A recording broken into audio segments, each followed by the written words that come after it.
Welcome to Know Your Mobile. It's Basil here, and I've been living with the Sony Xperia Z now for a few weeks. This is probably the first time I've been able to say I can definitely do a living with piece for this phone. Now, 3 weeks with an Xperia Z, and what do we think? Well, it's firstly a beautiful phone. 3 weeks in, we still think the design is stunning, and it's almost second to none. We'd be tempted to take this over the iPhone. Even when it comes to the physicality, the large screen, really gorgeous. The glass front and back feel rich, and generally the device just delivers a very classical aesthetic altogether. We've got the purple version, and we've kind of fallen in love with the playfulness of it, but the black version is also gorgeous. The white version a little bit more young and sporty maybe. Ultimately though, the design gets a huge thumbs up even 3 weeks down the line. It's boded well in terms of scratches as well. The Dragon Trail glass has provided a very powerful coating when it comes to dealing with everything we've thrown at it in terms of day-to-day use. There are no scuffs on here, no scratches. Ultimately, we're impressed so far, and this has been submerged quite a few times and still works like a champion. The Sony Xperia Z also packs a beautiful 5-inch display. Now, we've compared it against the HTC One since our video review. The HTC One packs much better viewing angles, much. In fact, it also packs deeper colors. There's more vibrancy on the Sony Xperia Z though. For things like movies, it does pop a little bit more, even if it doesn't have as much tonal range. It's also got a larger display and is therefore more immersive than the One to a degree. However, if you want to do things like read text, for example, the One might edge just slightly ahead. With a pixel density of 441 pixels per inch, you're really not going to complain though. Clarity is immaculate.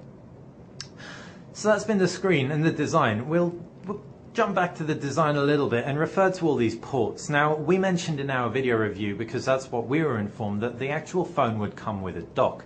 It doesn't come with a dock, unfortunately, and the dock has proved priceless in improving our impression of the phone.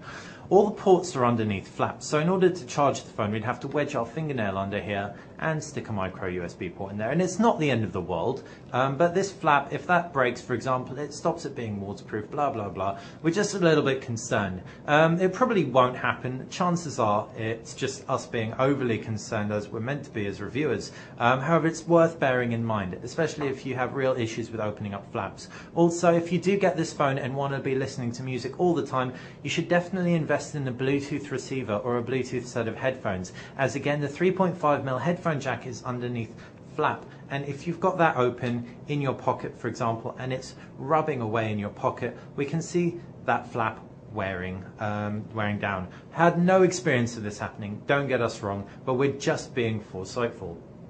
Ultimately, again, when it comes to the design though, like we said, classical, beautiful, really rich altogether, and very impressive work from Sony. Definitely the best phone they've produced, and ultimately, as we're going to say at the end of our review, arguably the best phone on the market right now. Now moving on to the user interface, and Sony's UI is a little bit heavy. We quite like it. We think it's very cohesive. We love how you can change the themes. We love how customizable it is, how you can, things Sony have done for a while, reorient your applications in your own order, etc., by most used. These widgets are really great, and Sony's new user interface, which allows you to add and remove home screens, is very enjoyable to use. It's smooth for the most part, very occasional start to that 1080p display weighs heavily on it. But one thing we really were upset with was the internal storage. While 16GB is plenty, and it will be plenty for most users, this is a gaming powerhouse with that gorgeous display. If you pack a few games on there though, given the fact Jelly Bean can't move applications to the SD card, you're going to fill this thing up in no time flat. We had to get rid of games before we added new ones. Also, things like Spotify, your music is all stored on the actual phone, not on the SD card, which is a real shame. And it definitely hampers the experience when, you get this notification telling you that your phone is full after a month living with it. You can, however, transfer files to the SD card, and that's just standard files like photos and your music, not Spotify music.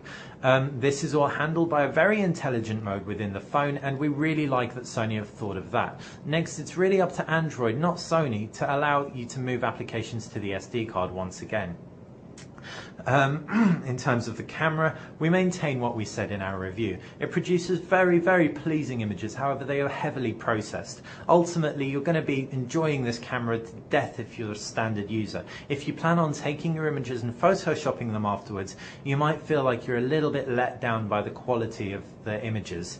They look great, but they are very heavily processed, and so you'll just be processing processed images. As any photographer knows, that isn't ideal. Now, as far as the actual performance of the phone goes, that Qualcomm Snapdragon S4 processor does a sterling job. We mentioned there's just ever so slight lag occasionally, but one thing it does get is very, very warm, right around the camera mount. Hotter than actually any other phone that we've used, and that's because of the beautiful Full HD display. Namely with games. Full HD movies do it to a degree, but not as much as games. If you're gaming, for example, and tethering your internet at the same time, then you are going to be getting a very, very warm patch right about there, and it can prove uncomfortable. Ultimately, again, we're saying ultimately a lot, we definitely found that the experience is paramount. Gaming is immense, and the UI just, and the visuals just come together beautifully.